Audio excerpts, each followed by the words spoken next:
हर हर महादेव, जय महाकाल। स्वागत है आपका कहानी मंगल चैनल पर। आज की कहानी जो है एक ऐसे ढाबे की जो देखने में तो दिखता था। कई लोग उस सड़क से गायब हो गए जो आज तक किसी को नहीं पता। उस ढाबे का कहीं अस्तित्व नहीं था, लेकिन कई लोगों ने दावा किया है कि उस सड़क पर एक ढाबा है। कई ड्राइवर गायब हुए और कई ड्राइवर दो तीन अपनी किस्मत से जो बच के आए उन्होंने बताया वहां की असलियत, लेकिन लोग विश्वास नहीं करते। दोस्तों, कहते हैं कि जब बात किसी पर बीतती है उसको उसका दर्द का पता होता है या उसको उस बात का पता होता है और कोई नहीं जान सकता। अब ये भी भगवान जानता है। ये कहानी एक किसी ने हमें बताई। अब वो बात भगवान ही जानता है कि उसमें कितना सच था या कितना झूठ, क्योंकि आप बीतती जिस पर बीतती है उसी को पता चलता है। ये कहानी है एक सरदार जी की जो एक पंजाब के छोटे से पिंड में रहते थे। उनके पिताजी काफी सालों से, करीब 30-35 सालों से ट्रक चला रहे थे। उनके बेटा भी बीच बीच में ट्रक चलाता, वो साथ साथ पढ़ाई भी कर रहा था।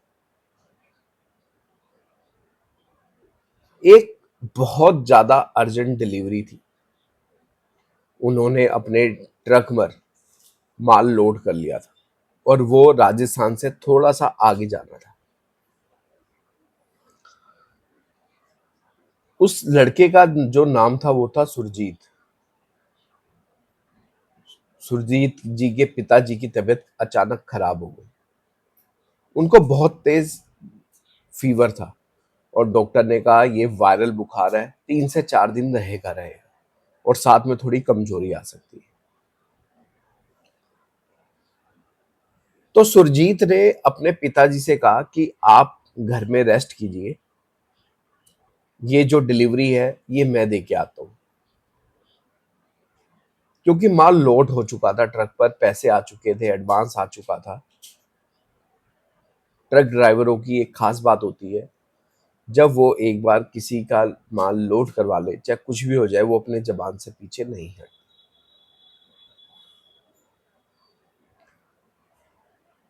उसके पिताजी ने सुरजीत को चेतावनी दी, बेटा तुम जिस रास्ते से जा रहे हो वहां पे हो सकता है कुछ तुम्हें ऐसी चीजें मिले जो इस दुनिया की ना हो। उस रास्ते पर बहुत सी ऐसी प्रेतें हैं, बहुत ऐसी आत्माएं हैं, बहुत सी ऐसे साए हैं जो घूमते रहते हैं। अगर तुम्हें सामना करना पड़ जाए, पहली बात तो अनजान जगह पे मत रुकना। और अगर तुम्हारे साथ ऐसी कुछ घटता है या कोई तुम्हारे पीछे ऐसे लगता है, तो सरदार जी के पास क्या होता है कि उनके पास कृपान होती है। तो कहते हैं इनमें बहुत शक्ति है, तुम सिर्फ निकाल लोगे तो वो तुम्हारे नजदीक नहीं आएंगे। सुरजीत ने अपने पिताजी की बात को इतना, क्योंकि जवान लड़का था, वो थोड़ा ठीक है पिताजी ठीक ओके करके वो चल दिया। दिल्ली निकल गया सब। अब वो क्या था कि रात के समय जब वो राजस्थान बॉर्डर उसने पार किया और थोड़ा आगे जाकर, मतलब बहुत सुनसान एरिया था, अब उसको लगने लगी थी भूख। तो उसने सोचा कोई आसपास कोई ढाबा होगा, तो वहां ढाबे पे रोककर खाना भी खा लेगा, चाय भी पी लेगा और थोड़ा पीने वीने का पानी ले लेगा साथ में। और वो क्या करता है, थोड़ा दूर जो जाता है तो वहां पे एक उसको थोड़ा साइड में अंदर की तरफ ढाबा दिखता है और ढाबे पर लिखा होता है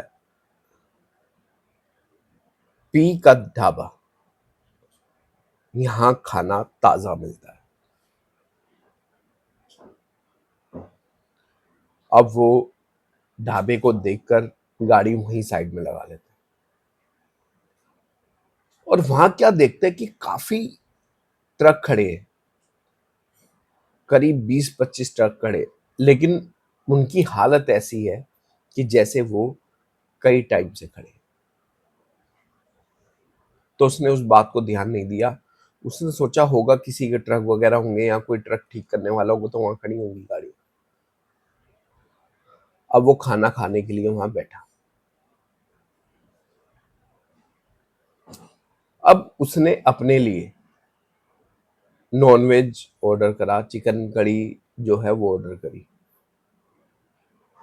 अब जितने भी लोग थे सब उसी को देख रहे थे। वो भी नहीं समझ पा रहा था क्यों ऐसा हो रहा है। तो उसने वेटर को कहा कि आप जल्दी खाना ला के दो, मुझे टाइम से पहुंचना है। तो वेटर ने उसको कहा कि पहले खाना तो खा लो, तभी तो टाइम से पहुंचोगे। उसको वेटर की जो बात है बड़ी अटपटी सी लगी, लेकिन भूख, उसको भूख इतनी लग रही थी, उसने उस चीज को भी इग्नोर कर दिया। 15-20 मिनट बाद जब उसकी टेबल पर खाना आया, एक औरत वो खाना देने आई थी टेबल पर, तो उसमें बड़ी अजीब सी गंध आ रही थी।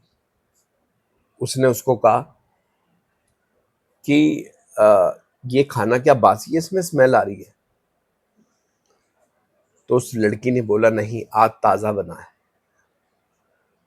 आज ताजा इसका शिकार करके हमने बनाया है। तो वो हंसने लग गया, उसने सोचा कि ये मजाक कर रही है। उसने क्या देखा कि जो लड़की चल रही है उसके पांव जो हैं वो उल्टे हैं। अब वो ये देखकर उसकी हालत खराब हो गई। अब वो देख रहा है होटल मालिक की तरफ और मालिक उसको देख रहा है घूर घूर के। अब उसने कहा पहले चलो हाथ धो लेता हूँ।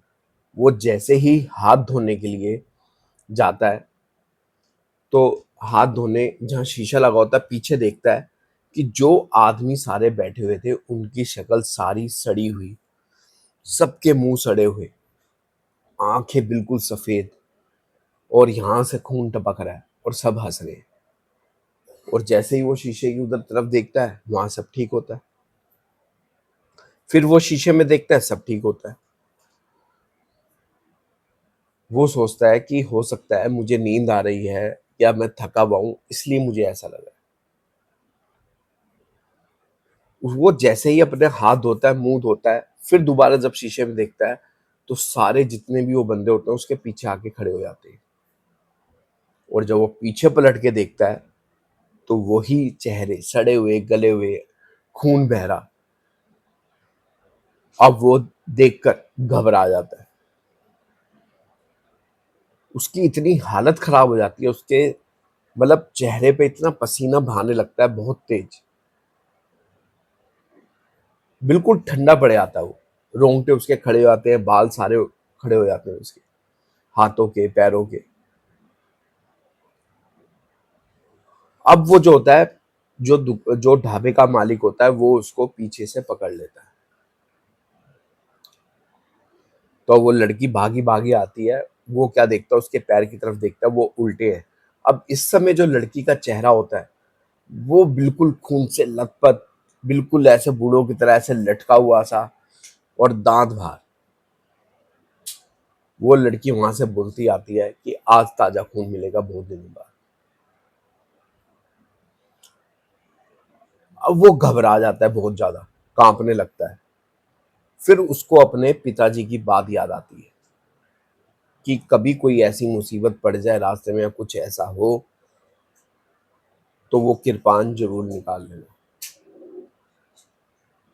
अब वो धक्का धुक्का देते हुए जैसे तैसे वो अपनी कृपान निकाल लेता है। वो जैसे ही कृपान निकालता है उसमें शक्ति इतनी होती है, एक तो लोहे की, और शक्ति इतनी होती है, किसी भी प्रेत की हिम्मत नहीं होती कि उसको हाथ लगा दे। वो घबराने लग जाते हैं। वो उनको दिखाते दिखाते वहां से जैसे तैसे भागता है, 2 किलोमीटर जाकर वो गिर जाता है बेहोश एक। सुबह वहां पर उसके, वो जब उसको होश आता है तो देखता है आसपास जो है पुलिस वाले खड़े हैं। अब उसको होश आता है, वो घबरा जाता है। तो वो सारी वारदात पुलिस वालों को बताता है। अब पुलिस वाले भी ये सुनकर शॉक्ड हो जाते हैं, क्योंकि कई टाइम से 3-4 ड्राइवर ये शिकायत कर चुके हैं और कई लापता है, किसी को नहीं पता वो कहाँ है कहाँ नहीं है। उनके ट्रक ट्रक ही सिर्फ उनको मिले हैं वहीं खड़े हुए। अब वो अपने घर आ जाता है डिलीवरी देके। अब वो क्या देखता है कि उसके कुर्ते के पजामे में एक चम्मच जैसी कोई चीज है। वो जैसे ही चम्मच निकालता है, उस पर लिखा होता है प्रेतों का ढाबा। अब वो चम्मच जो है वो, हाँ, उसके पास हमेशा के लिए। क्या उसने चम्मच रखकर सही किया या गलत, ये कमेंट बॉक्स में आप जरूर बताइएगा। और भगवान जाने कि ये कहानी है या एक, क्योंकि वैज्ञानिक तौर पर इसमें कोई किसी का कोई वो नहीं होता कि सब सच है या ऐसे, लेकिन जिस पर बीतती है वो ही जान सकता है। तो दोस्तों, आज की कहानी पसंद आई हो तो लाइक जरूर करना, चैनल को सब्सक्राइब जरूर करना। मिलेंगे नेक्स्ट वीडियो में, तब तक आप अपना अपने परिवार का ध्यान रखना। एक बार जरूर प्यार से बोलिए हर हर महादेव, जय महाकाल।